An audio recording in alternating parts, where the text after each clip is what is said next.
Bon, salam alaikum. Merci, professeur Khalil.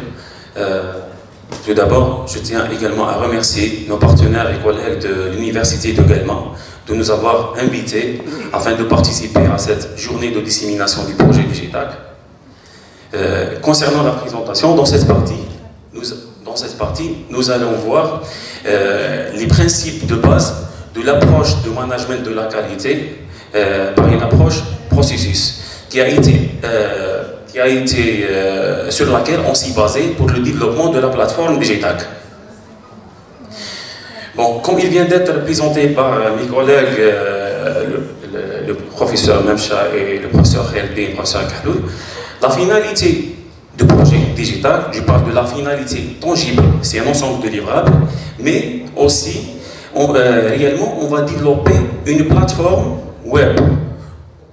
Une plateforme web, ou on peut dire un site web, sous forme d'un tableau de bord qui va contenir un ensemble d'indicateurs de performance. Ces indicateurs de performance sont en relation avec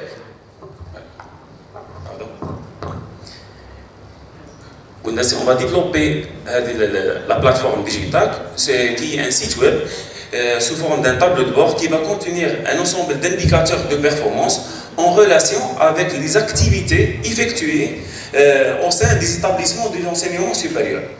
Ce tableau de bord va permettre aux décideurs dans les universités d'évaluer premièrement la qualité afin de prendre des décisions stratégiques en relation avec les objectifs fixés.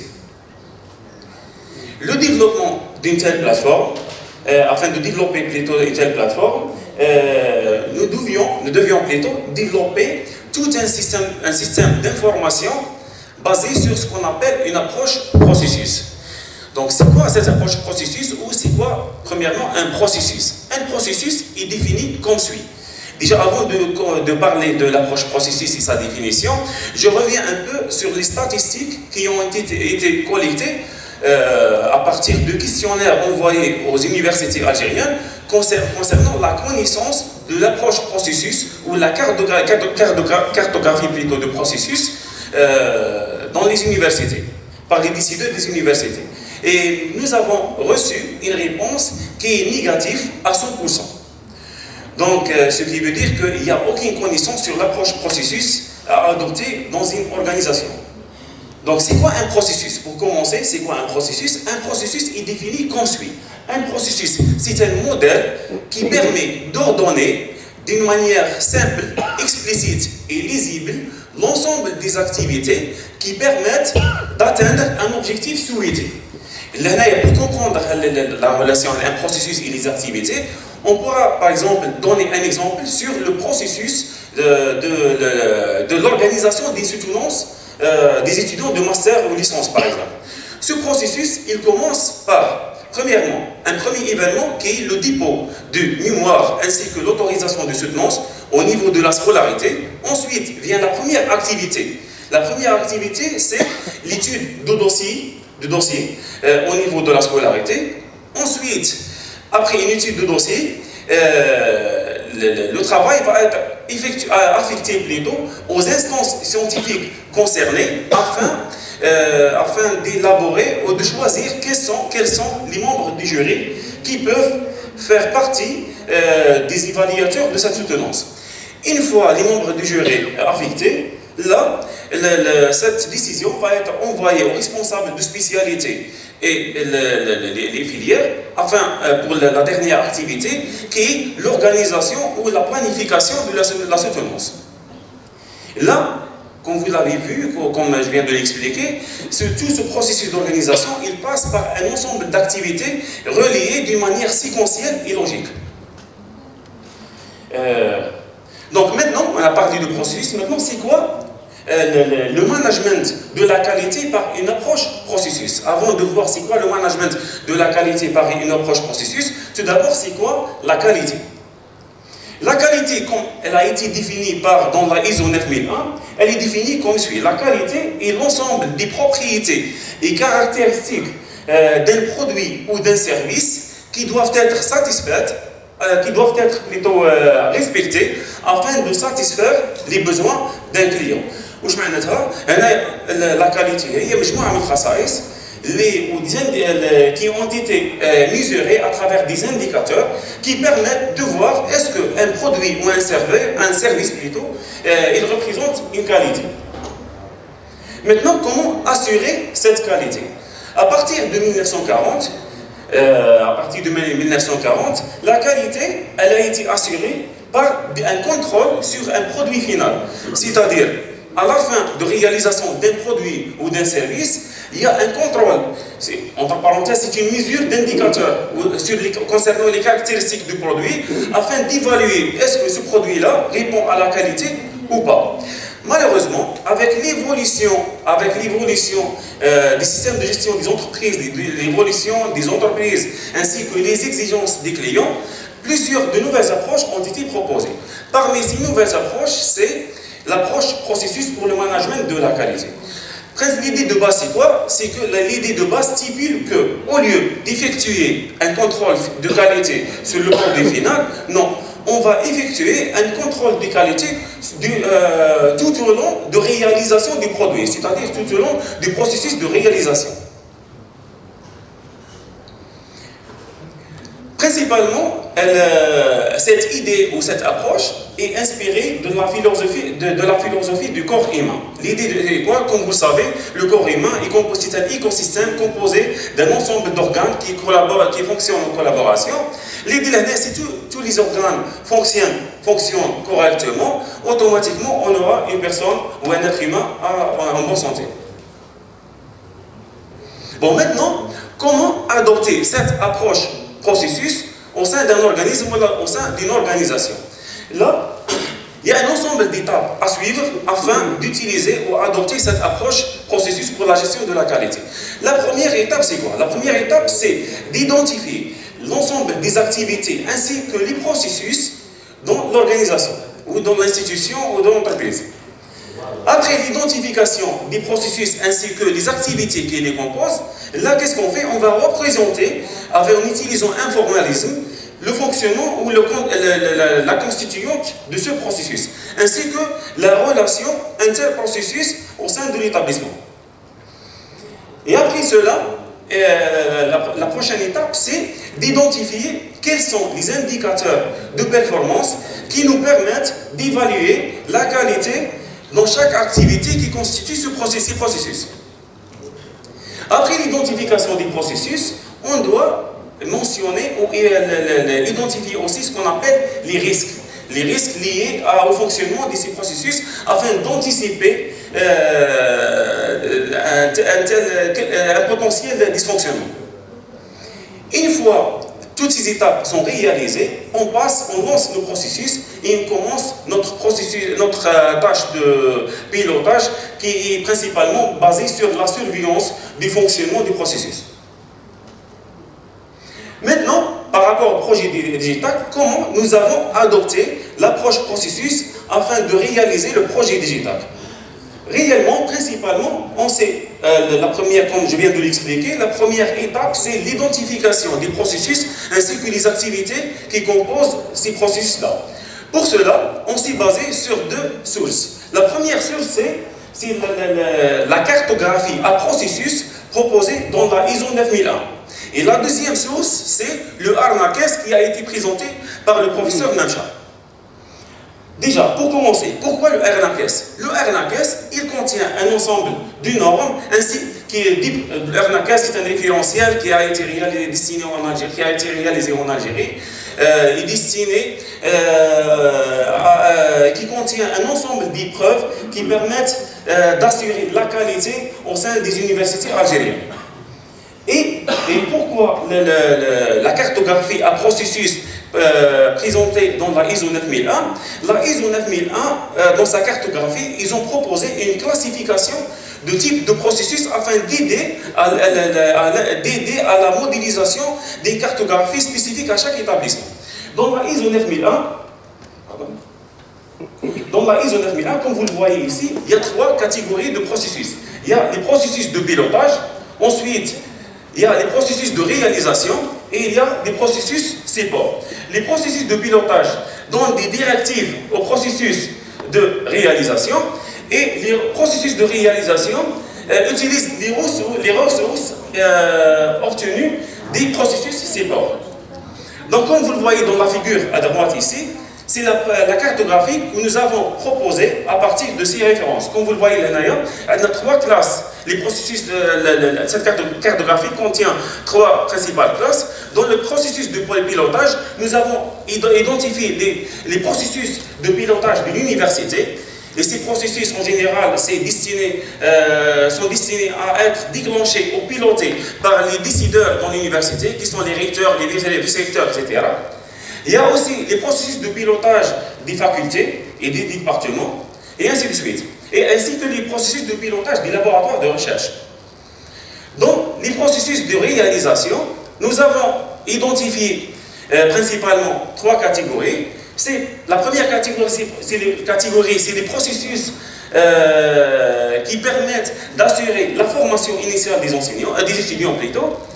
Il y a des processus en relation avec la recherche scientifique et des processus liés à la formation continue. Ces processus utilisent des ressources obtenues à travers les processus support. Les processus support, on peut trouver des processus de gestion des ressources humaines, les scolarités, la gestion de la bibliothèque, etc. Bon, maintenant, on revient un peu sur le RNAQES. Le RNAQES, comme vous le savez tous, c'est un référentiel national de l'assurance qualité. La première version du RNAQES, elle contenait 7 domaines: le domaine formation, la recherche scientifique, la gouvernance, l'infrastructure, la vie à l'université, la relation avec l'environnement socio-économique et la coopération. Et ça, il y a une nouvelle version qui a été lancée en 2023, qui est le RNAQ-ERES. C'est une mise à jour qu'ils ont ajouté principalement un 8e domaine pour compléter ce référentiel. Au début de l'implémentation, de la modélisation des processus, dans le cadre du projet digital, l'université de Biskra on nous a affecté la tâche de la modélisation et la description et l'implémentation du processus F4 dans le domaine de formation, qui est l'évaluation, le contrôle des connaissances, des apprentissages des étudiants.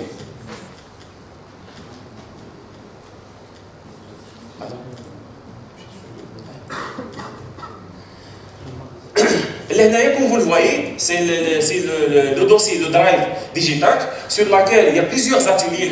Où chaque université avait la tâche de réaliser son propre processus. L'université de Biskra a été chargée de, comme je viens de le dire, de modéliser et implémenter le processus lié à l'évaluation des connaissances des étudiants.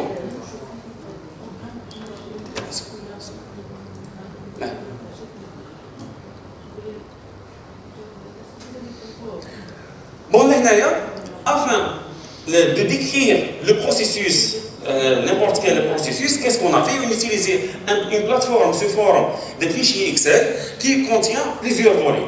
Le premier volet, il contient les informations suivantes. Premièrement, on devait identifier quels sont les potentiels utilisateurs de ce processus, ou pilotes plutôt de ce processus. Comme vous le voyez ici, par exemple, le processus d'évaluation des connaissances, il peut être piloté par le chef de département, par les enseignants, par les adjoints du chef de département, et ainsi de suite. Après l'identification des potentiels pilotes, la deuxième tâche, dans la fiche identification, c'était d'identifier quels sont les potentiels sous-processus qui peuvent faire partie du processus principal qui est l'évaluation des connaissances.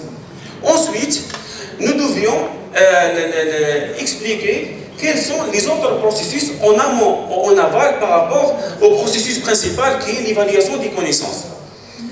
Aussi, il y a un champ existant dans la fiche d'identification sur lequel on devait renseigner quels sont les différents textes législatifs qui peuvent influencer le fonctionnement de ce processus. Une fois cette description de la fiche d'identification terminée, nous avons identifié à travers le RNAQES, l'ensemble des indicateurs qui peuvent être comme mesure pour évaluer la qualité du fonctionnement du processus d'évaluation des connaissances. Comme on peut le voir, on a un indicateur qui est le nombre de contrôles continus effectués par un enseignant dans un semestre. L'information, elle est renseignée par qui? Par l'enseignant. L'idée, pourquoi on a identifié cet indicateur? L'indicateur, quand l'Irak, ils savent qu'il y a une référence qui exige que les contrôles continus, les contrôles des connaissances doivent être faits ou assurés en présentiel ou en individuel, par des travaux individuels. Après l'identification des différents indicateurs pour évaluer la qualité de ce processus, nous avons identifié quels sont les risques qui peuvent surgir lors de l'exécution de ce processus. Une fois le processus décrit, les indicateurs identifiés, ainsi que les potentiels risques, là vient l'étape de modélisation du fonctionnement du processus. Dans cette étape-là, on a utilisé une représentation par diagramme, les BPMN. Les BPMN, ce sont des organigrammes qui représentent d'une manière simple et lisible le fonctionnement du processus. L'avantage principal, comme vous le voyez, on a un processus, un événement de départ, un événement déclencheur. L'événement déclencheur, il est connecté à un ensemble d'activités reliées entre eux d'une manière séquentielle et logique selon le fonctionnement avec le processus. L'idée d'utilisation des BPMN, c'est beaucoup plus pour les décideurs. En général, les décideurs, ce n'est pas un informaticien. En général, l'informaticien a un peu écart avec le fonctionnement de la plateforme ou le logiciel. Donc, un décideur, il a en général des problèmes pour identifier le fonctionnement du système ou de la plateforme numérique. Donc, un décideur, même s'il n'est pas informaticien, il peut tout simplement regarder le diagramme et j'ai un événement déclencheur, le dépôt d'un dossier. Il peut voir le dépôt du dossier. Comme première tâche, c'est l'évaluation du dossier. Qui est en train d'évaluer avec le dossier, est-ce que d'elle sur les normes, est-ce que d'elle attend, etc.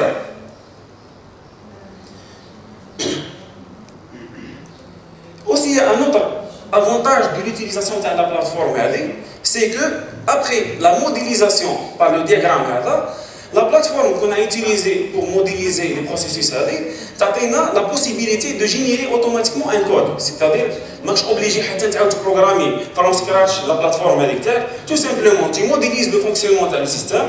Même un décideur qui n'est pas informaticien, il peut dire voilà, la tâche est la condition la tâche est affectée à un autre pilote ou à un autre décideur. Ou affectée à le résultat à un autre processus. Et ainsi de suite.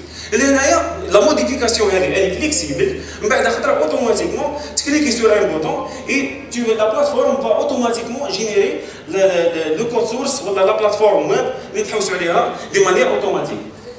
Je donne un petit exemple pour comprendre un peu la modélisation BPMN d'un processus. Comme vous le voyez, il y a trois acteurs sur le processus de la réclamation, le dépôt de réclamation au niveau d'une entreprise. Il y a un événement déclencheur qui est la soumission d'une réclamation. La réclamation, la première activité, comme vous la voyez, elle va être étudiée par un employé. L'employé va rendre une réponse au client qui a soumis la réclamation. Le client il va répondre sur la satisfaction ou non de la réponse de l'employé. Il est satisfait. Donc, on va directement vers la fin du processus et la tâche est classée. Sinon, la non-satisfaction va être envoyée au responsable afin d'étudier pourquoi le client n'a pas apprécié la réponse du client.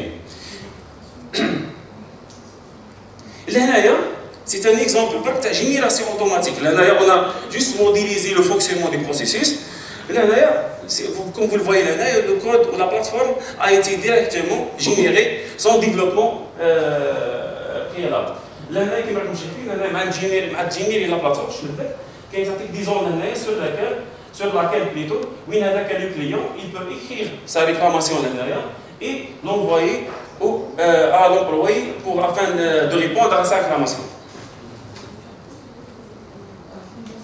Bon, là, c'est un exemple d'un tableau de bord qui contient un ensemble d'indicateurs. Ce travail a été réalisé à travers un projet de fin d'études de master qui a été réalisé à l'université de Biskra, sur laquelle l'idée est de proposer une plateforme pour l'évaluation des connaissances et de développer plutôt un tableau de bord afin d'évaluer le processus d'évaluation des connaissances des étudiants. Maintenant, avant de terminer cette partie de présentation, c'est juste un peu l'architecture matérielle sur laquelle on va développer la plateforme. La plateforme digitale, principalement, chaque partenaire, il va, disons, déployer la plateforme au niveau de son université.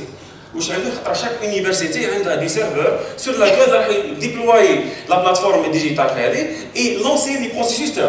D'accord? Là, comme vous le voyez, chaque partenaire a ses propres serveurs sur lesquels il a déployé sa plateforme digitale. Tous les serveurs sont connectés avec le data center principal au niveau de l'université de Ouergla. L'université de Ouergla, parce que l'université de Ouergla, elle représente le point focal pour la gestion de la plateforme digitale. La plateforme au niveau de l'université de Ouergla, principalement, bon, tout à l'heure, le professeur Kevin, il va mieux présenter en détail l'architecture matérielle, mais au niveau de l'université de Ouergla, elle va premièrement, la plateforme, elle va assurer l'exécution des différents processus destinés à l'université de Ouergla. Et en plus de ça, la plateforme au niveau de l'université de Ouergla, elle va contenir ce qu'on appelle un laboratoire à processus. C'est quoi un laboratoire à processus? Comme par rapport à l'ARMACES, il y a beaucoup de processus. Donc on ne peut pas tous les implémenter en même temps et les lancer en même temps aussi. Ça nécessite du temps pour le développement, au niveau de l'université, pour se familiariser avec l'utilisation de ces processus et ainsi de suite. Là, le laboratoire à processus, comme premier pas de développer quelques processus, d'accord, où les processus vont être importés au niveau de chaque, exportés plutôt et importés au niveau de chaque partenaire où chaque partenaire il va adapter avec le processus par rapport à les besoins de d'accord. Dans le laboratoire processus, il y aura une équipe de spécialistes qui vont développer au fur et à mesure le reste des processus liés à l'évaluation de la qualité. Une fois l'équipe crée les processus, tout simplement un partenaire, qu'est-ce qu'il va faire? C'est à travers son université, il va tout simplement importer ce processus et l'adapter par rapport à l'université, il commence à l'utiliser. Ça m'a redoué, une fois le projet digital il est approuvé par le ministère, n'importe quelle université, elle peut tout simplement installer la plateforme digitale. Qu'est-ce qu'elle va faire? Elle va importer les processus sur lesquels une équipe d'experts ils ont déjà travaillé. Importer, elle va l'adapter par rapport aux besoins de l'université. Il y a un autre point sur lequel un autre service offert au niveau de l'université de Ouergla, qui est quoi? C'est le partage des données stratégiques. Le ministère, normalement, tu as des informations concernant la qualité à l'intérieur des universités algériennes. Toutes les universités vont partager quelques données stratégiques au niveau de l'université de Ouergla. Et à partir de l'université de Ouergla, les membres du ministère vont accéder afin de collecter et récupérer ces informations. Bon, sur ce, je termine ma partie de présentation. Je ne sais pas, est-ce qu'on a le temps pour voir un exemple, un cas d'étude sur l'implémentation. Ça prend des temps. Ça prend 5 minutes. 5 minutes? Ah, d'accord. Ah, d'accord. Merci.